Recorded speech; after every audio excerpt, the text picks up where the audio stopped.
আসসালামু আলাইকুম সুপ্রিয় দর্শক, জাতীয় নির্বাচন সম্পন্ন হয়েছে প্রায় 2 মাসেরও বেশি।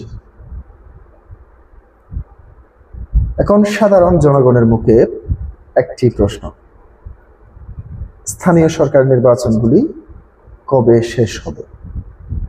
স্থানীয় সরকার নির্বাচন মানে এখানে সিটি কর্পোরেশন, উপজেলা পরিষদ নির্বাচন, পৌরসভা নির্বাচন ও ইউনিয়ন পরিষদ নির্বাচন। প্রিয় দর্শক, এই সমস্ত জায়গাগুলিতে এখন পর্যন্ত সিটি কর্পোরেশনের বিভিন্ন প্রশাসক নিয়োগ দেওয়া হলেও কিন্তু বাকি যে সমস্ত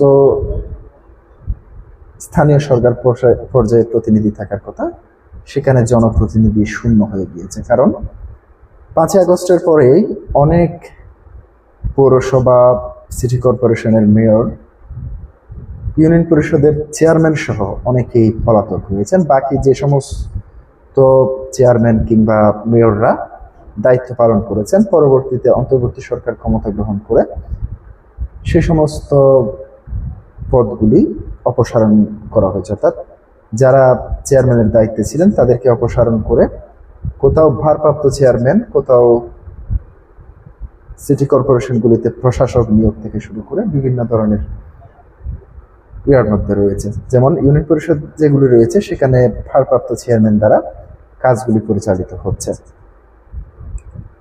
ইতিমধ্যে বাঁশখালীর জামাত ইসলামের এমপি জহিরুল ইসলাম ও ব্রাহ্মণবাড়িয়া 2 আসনের সংসদ সদস্য ব্যারিস্টার রুমিন ফারহানা সংসদে স্থানীয় সরকার মন্ত্রী মির্জা ফখরুল ইসলাম আলমগীরের কাছ থেকে জানতে চেয়েছেন যে আগামী সিটি কর্পোরেশন কিংবা স্থানীয় সরকার যে সমস্ত নির্বাচনগুলি রয়েছে সেগুলি ধাপে ধাপে কখন থেকে বাস্তবায়ন করা হবে।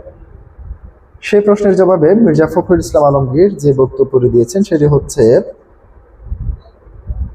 আগামী 1 বছরের মধ্যে ধাপে ধাপে পর্যায়ক্রমে যে সমস্ত স্থানীয় সরকার নির্বাচনগুলি রয়েছে সেগুলি সম্পন্ন করবে সরকার। প্রথম ধাপে ইউনিয়ন পরিষদ নির্বাচন, এরপরে পৌরসভা নির্বাচন, পরবর্তীতে উপজেলা কিংবা সিটি কর্পোরেশন নির্বাচন এর মধ্য দিয়ে শেষ হবে।